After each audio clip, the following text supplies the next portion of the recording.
துலாம். தூரத்து பயணங்களால் அலைச்சல் இருந்தாலும் ஆதாயம் உண்டு. உங்கள் கடின உழைப்பிற்குரிய அங்கீகாரம் கிடைக்கும். வாழ்க்கை துணையின் ஆலோசனைகள் தொழில் முன்னேற்றத்திற்கு உதவும்.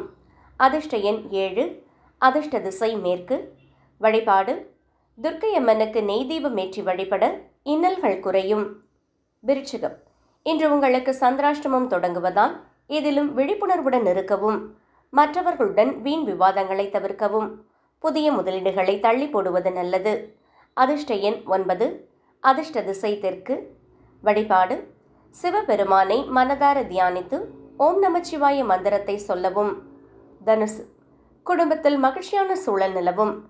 பிரிந்திருந்த உறவினர்கள் மீண்டும் இணைவார்கள்.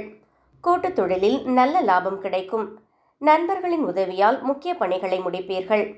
அதிர்ஷ்ட எண் 3. அதிர்ஷ்ட திசை வடகிழக்கு. வழிபாடு தட்சிணாமூர்த்திக்கு மஞ்சள் மலர் சார்த்தி நெய் தீபமேற்றி வழிபடவும். மகரம். எதிர்ப்புகள் மற்றும் போட்டிகளை முறியடித்து வெற்றி காண்பீர்கள். வழக்குகளில் உங்களுக்கு சாதகமான நிலை ஏற்படும். ஆரோக்கியத்தில் கூடுதல் கவனம் தேவை. வேலைப்பளு சற்று அதிகமாக இருக்கலாம். அதிர்ஷ்ட எண் 8. அதிர்ஷ்ட திசை வடக்கு.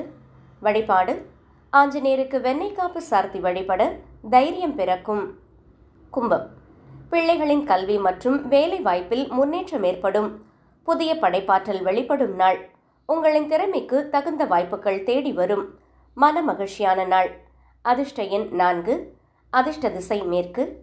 வழிபாடு விநாயகப் பெருமானுக்கு சிதறு தேங்காய் உடைத்து வழிபட நன்மைகள் கூடும். மீனம்.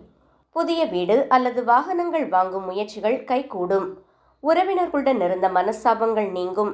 உத்தியோகத்தில் இடமாற்றம் அல்லது பதவி உயர்வு கைகூடி வரும். அதிர்ஷ்ட எண் 3. அதிர்ஷ்ட திசை வடகிழக்கு. வழிபாடு ஸ்ரீ ராகவேந்திர சுவாமியை வணங்கி வர குருவருள் முழுமையாக கிடைக்கும்.